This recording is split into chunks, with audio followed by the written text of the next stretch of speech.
going on, Jeromes? So, yes, obviously super pumped about JJ McCarthy, but Dallas Turner, a.k.a. Diamond Dallas Turner. That's right. It's looking good. And also, we can finally put to bed Diamond Dan Bailey, Diamond Dan Chisena. I don't even know what. I guess I was in a DDP phase. Unsolicited DDP yoga. Fantastic. It's really good for the back. But obviously the Vikings are super fired up about Dallas Turner getting after it on the edge, helping to supplement and replace Danielle Hunter with Jonathan Grenard and AVG, etc. And also, yes, 2 first-round picks. 2 first-round picks at the same time, man. That's right. So quarterback of the future, as well as a superstar edge rusher, the 2 most important positions in all of football. It's fantastic. And again, props to Kwesi. I know that people will be like, oh, they gave up the 4th and a future 3rd, 4th, whatever at this point. Because, yes, I mean, JJ McCarthy at 10. Yes, Dallas Turner at 17. 2 tentpole pieces to this franchise, and you didn't give up the 2025 first-round pick. It's pretty damn amazing. Long story longer. So ESPN's Kevin Seifert, who's not Kirk Gershmitt, did the Vikings succeed in addressing their biggest offseason questions? It's fair. And he said this about Turner. But in explaining his decisions last weekend, Adofo-Mensah made 2 primary points. First, he said that while you never want to give up future picks, sometimes there is a player within reach who is too much of an outlier. Adofo-Mensah, in fact, had briefly considered taking Turner with his first pick in the round and then circling back to maneuver for a quarterback. Now, that certainly would have been interesting because, I'm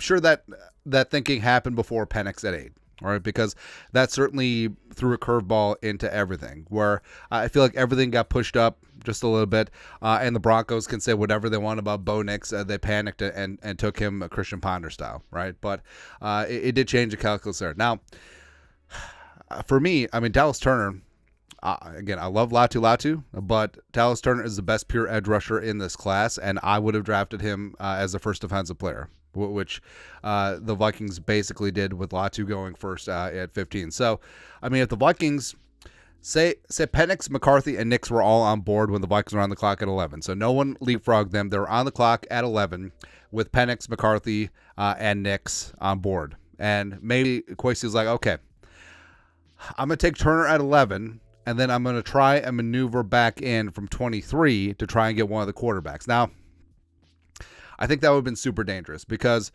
yes, I mean, 6 quarterbacks in the first 12 picks, that does matter. But the Broncos obviously would have been in on quarterback. That's 1. I think the Raiders would have been in on quarterback if the right one was there at 13. I wouldn't have ruled out the Rams potentially taking quarterback, maybe even the Steelers. So I think it would have been trying to get too cute with the board.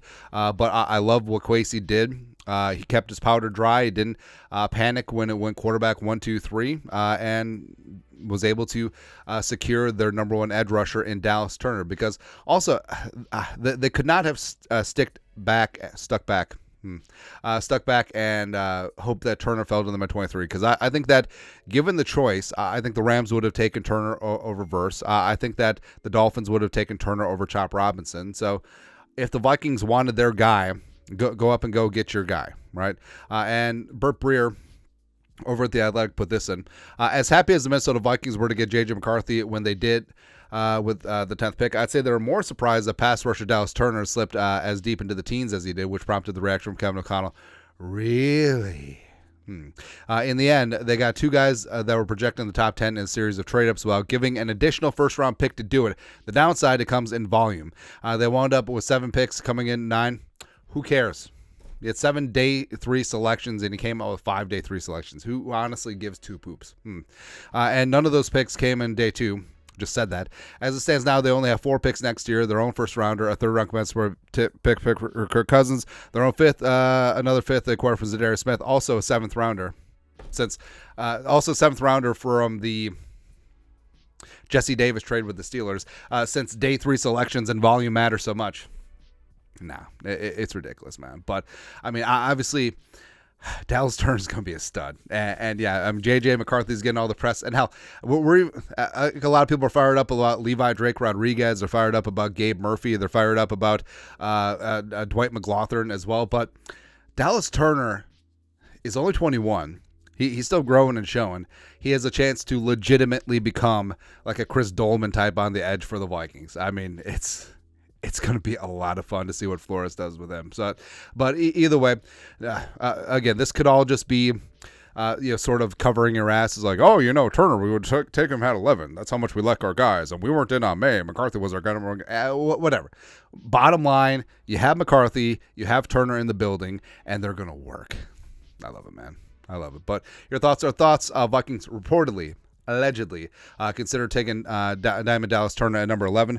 Let us know your thoughts and our thoughts in the comment section below. Subscribe for daily Vikings takes. Want to support the work? Put a little something in the Venmo. But till next time, Skol, production value.